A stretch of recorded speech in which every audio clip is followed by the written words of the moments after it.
Here is a fact that might stop you in your tracks. In any given year, according to studies of national income distribution, roughly 27 million working Americans earn the same wage at 65 as they did at 25, not because the economy failed them, but because they never changed what they thought about. They put in the years, they showed up, they worked, and yet the law of prosperity passed them by completely, not because it was hiding from them, but because they had never learned it existed. The purpose of this message is to hand you that law, plainly, clearly, and without the fog of complexity, so that you may begin using it, perhaps for the very first time starting today. Let's get down to basics. What is prosperity? It is not a lucky break, it is not inherited. It is not the reward of clever scheming or ruthless ambition. Prosperity, real lasting, soul-satisfying prosperity, is the natural result of a mind aligned with a clear purpose, working in harmony with a universal law as reliable as gravity. That law is simply this: the world is arranged so that you will always receive in proportion to what you give, in thought, in effort, and in genuine value offered to others. Not sometimes, not under favorable conditions, always. The law does not take vacations. It does not play favorites. It cannot be bribed or bypassed. The myth that holds millions back. Now I want to debunk a myth, and it is a stubborn one. Most people believe prosperity is about money. They think if they could just find a better, paying job, win a windfall, or catch a break, everything would change. And so they spend their lives looking outward, waiting for the world to hand them something. Here is the truth: money is a result, not a cause. It is the shadow cast by a person who has made themselves genuinely valuable. The wealthiest people on earth did not chase money. They pursued mastery, service, and a problem worth solving, and prosperity followed them the way a shadow follows a man walking into sunlight. Statistics bear this out. Studies consistently show that more than 80% of millionaires in America are first generation, meaning no inheritance, no silver spoon, no head start. They began where you may be standing right now. What separated them was not circumstance. It was a decision about how to think. The formula. Here is a sentence I'd like you to remember. Write it down if you can. Your income and your impact will always equal the value you bring to the marketplace, multiplied by the number of people you serve. That is the formula. It does not change. It has never changed. If you want to multiply your prosperity, you have exactly two levers: increase the value you bring, or increase the number of people you serve with that value. Preferably both. This is as it should be. The law is not punishing those who struggle. It is patiently waiting for them to take their eyes off what they want and put them on what they can give. 2 men, 2 lives. Let me paint you a picture that will make this concrete. Consider 2 men who start life in the same city, the same decade, perhaps even the same neighborhood. The first man takes a job as an elevator operator. It is steady work. It requires him to push a button and say, going up or going down? He does it reliably for 40 years. And at the end of those 40 years, the law of prosperity has given him exactly what he offered: button-pushing value. He is no wealthier at 65 than he was at 25, and he cannot understand why. The second man decides at 25 to become a brain surgeon. He gives 8 years to education and residency. He accepts a smaller salary while in training. He invests in himself when it would have been far easier to simply earn. But by 35, he is performing operations that no one else in his zip code can perform. He is saving lives that would otherwise be lost. And the law of prosperity, faithful, impartial, mathematical, returns to him a reward that matches his contribution. He earns on average upward of $600,000 per year, not because he is luckier, because he became rarer and more valuable. The difference between those 2 men was not talent, not fortune, not timing. It was a decision made in the quiet of an ordinary afternoon about what they were willing to give. Your personal challenge. Now I want to speak to you directly, and I want you to hear this as if we are sitting across a table from one another. You have right now in your hands, in your mind, in your capacity for effort and thought, everything you need to begin activating the law of prosperity. Not a version of it, all of it. The law does not withhold itself from the young, or the inexperienced, or the person who has made mistakes. It is available to you at this exact moment. But here is what you must do. You must get specific. Vague wishes produce vague results. The person who says, I want to be successful, is like a farmer who walks to his field and says, I want things to grow. The farmer who grows something gets down on his knees, chooses a seed, digs a hole, and plants it with deliberate intention. Then he tends it every day. Your written exercise: do this today. Here is what I'd like you to do before this day is over. Take a card, an index card, a piece of paper, anything you can carry, and write on it the following 3 things. First, write the single most important goal you want to achieve in the next 12 months. Be specific. Not more money, but a precise figure. Not better life, but a clear picture of what that life looks like and what you will have done to earn it. Second, write what value you will increase or what skill you will develop to deserve that goal. Remember the formula. Prosperity must be earned through contribution. Write the one action you will take tomorrow morning, not next week, not when conditions improve, tomorrow, as your first act of alignment with the law. Carry that card. Read it in the morning when you rise. Read it at night before you sleep. Let it become the dominant thought of your mind, and the law will take care of the rest. It cannot do otherwise. Let me ask you something, and I want you to sit with it for a moment before you answer. Have you ever watched someone succeed? Someone who did not appear to be smarter than you, did not work harder than you, did not seem to carry any extraordinary gift, and felt a quiet, unsettling question rise up inside you. A question you were almost afraid to finish. It sounds something like this. If they can have it, why can't I? That question haunts more people than will ever admit it. And what makes it so painful is not the question itself, it is the silence that follows it. Because most people ask it once, hear nothing back, and quietly conclude that prosperity must belong to a different kind of person, a luckier kind, a chosen kind. And so they fold the question up, tuck it away somewhere behind their daily routine, and go back to doing exactly what they have always done, hoping, without real conviction, that something will eventually change. Nothing changes, and the years pass with a patience that is almost cruel. Here is what I want you to understand. That silence you heard after the question, that was not the universe confirming your worst suspicion. That was simply the sound of a law you had not yet been introduced to. And a law by its very nature operates whether you know it or not. Gravity pulled things downward long before Newton gave it a name. The law of prosperity has been working all around you, in the lives of those you admire, in the results of those you envy, long before anyone sat you down and explained it plainly. So let me do that now. Your mind is a field, not a metaphor, a genuine, functioning, producing field, and like any field, it does not care what you plant in it. It will grow doubt just as faithfully as it grows ambition. It will cultivate fear just as reliably as it cultivates vision. The field itself is neutral, obedient, and tireless. It simply grows what goes into it season after season, with a consistency that would astonish you if you watched it closely enough. Prosperity, then, is not something that happens to you. It is something that grows from you, from the specific, repeated, intentional thoughts you plant in that field every single day. The person you watch succeed did not stumble into their harvest.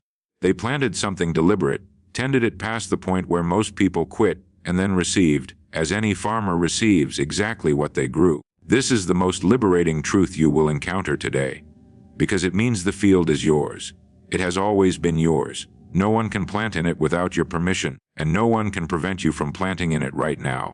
The harvest you want already exists as a seed, waiting in your hands, for the moment you decide to stop watching other people's fields and start tending your own. That moment can be right now. The only wall is the one you built. There is a particular kind of suffering that nobody talks about openly. It is not the suffering of poverty exactly, or of failure, or even of loss. It is quieter than all of those. It is the suffering of a person who is capable, genuinely, unmistakably capable, and yet finds themselves standing at the edge of the life they want, unable to cross over. They can see it. They can describe it in detail. They have wanted it for years. And still, something stops them every single time. And the most painful part is this: they cannot identify what that something is. They have looked outward for the answer.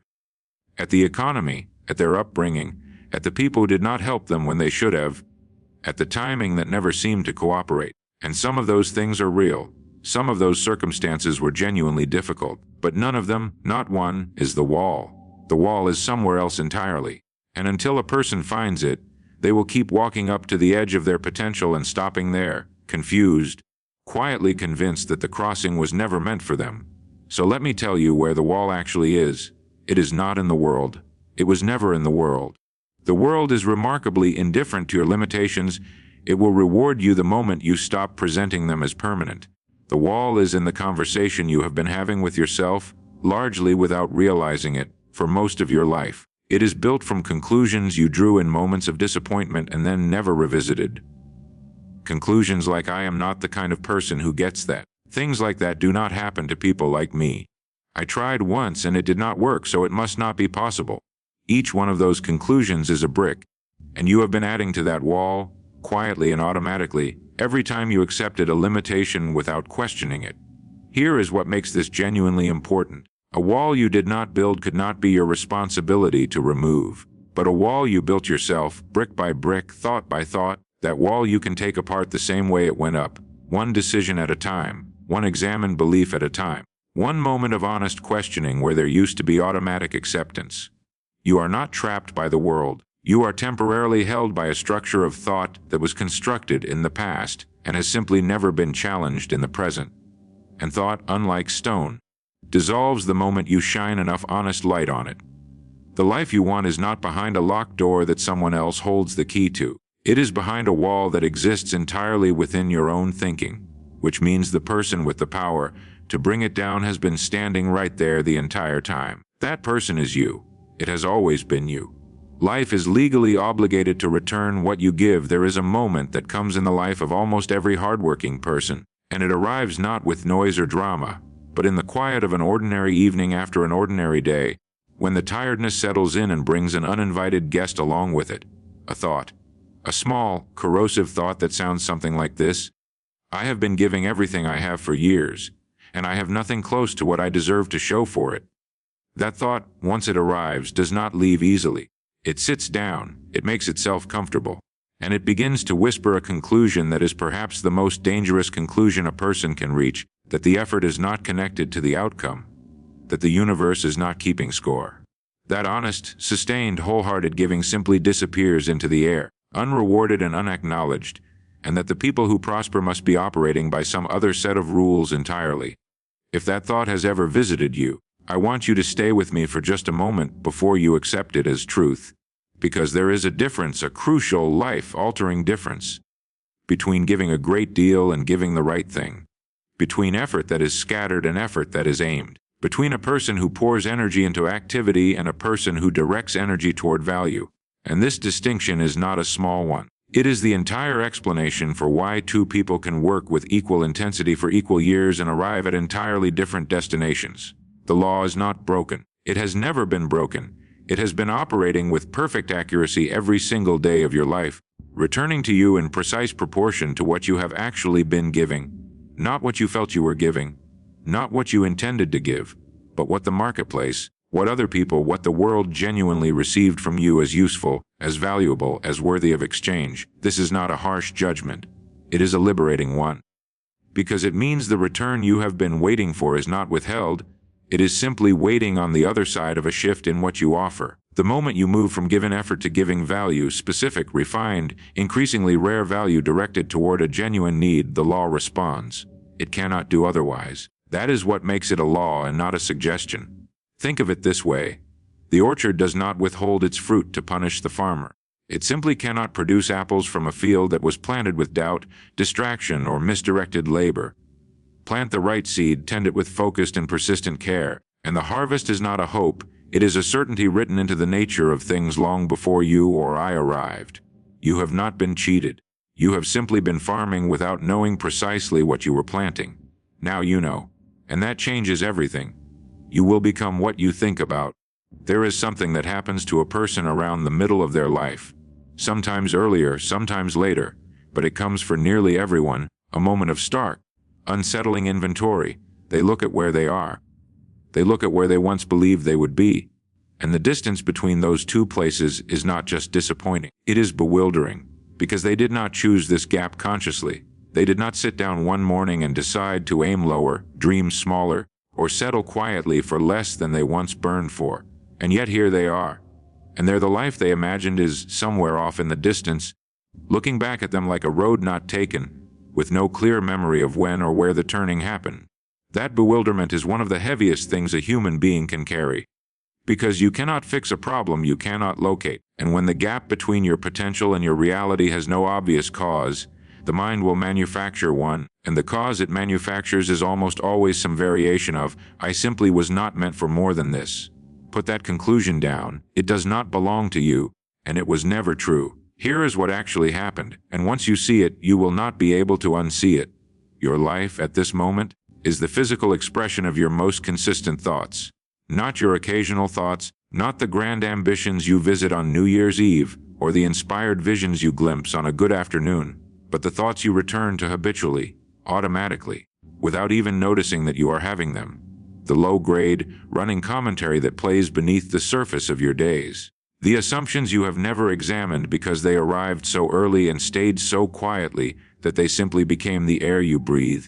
Those thoughts have been building your life the way a river builds a canyon, not in a single dramatic moment, but steadily, persistently, one day carved into the next, until the shape of the thing is undeniable.